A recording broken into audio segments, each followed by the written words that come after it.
አብርሽና ሩታ እርቅ ፈጥሯል ትላንትና ማለት ነው። በጣም ደስ ይላል። ከዚህ በኋላ እንግዲህ ብዙ ነገር እንደምሰሩ ተስፋ አደርጋለሁ። ከውሸት ይራቄ፣ ከድራማ ይራቄ እንደምሰሩ ተስፋ አደርጋለሁ። ብዙ ሰው እንግዲህ በእናንተ ከስራ ተፈናቅሏል፣ አልቅሰዋል።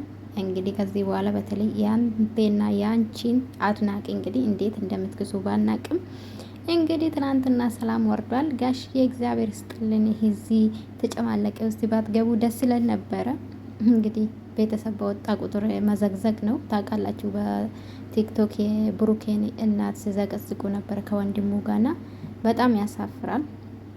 በጣም ማለት ነው። ከእናንተ አይጠበቅም። ለማንኛውም እንግዲህ ሩታዬ እንግዲህ አላቅም እንግዲህ ትላንትና ጋሽዬም ትሂድ ያለ ነበረና ሰላም እንደምታወርዱ ተስፋ እናረጋለን ማለት ነው። በቀልድ የጀመራችሁ ነገር እንግዲህ በድራማ የጀመራችሁ ህይወታችሁ ሊበጠብጥ ይችላል። በነገራችን ላይ አንዳንዴ በሰው ባንመራ አሪፍ ነው ብዬ አስባለሁ። ሩታ በሰው ነው የምትመራ የገባችሁ አይደለ እንጂ በፊት ምን ያህል እንደምታፈቅር እናውቃለን። ምን ያህል እንደምትንገበግብለት አብርሽ እናውቃለን።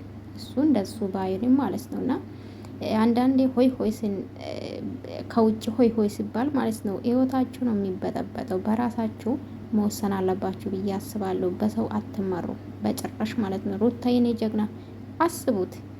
እኔ በጣም ነው የምታፍረው። አሁን አታፍሮም፣ ግን ከይሳቅ ጋር ስትመጣ እንግዲህ ታይ ትዳርሽ ይሻላል ያለ አንድ ሰው የለም። ሩታ የኔ ጀግና ይሳቅና ሩታ ይጋቡልን ስትሉ ነበር። አቤት አሁን ምን ይውጣችሁ፣ ምን ይውጣችሁ በማራም እውነት በጣም አሽቃባጭ ናቸው አብዛኛ።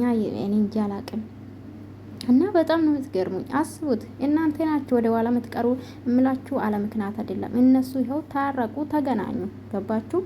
ወዳችኋለሁ። ላይክ አርጉ።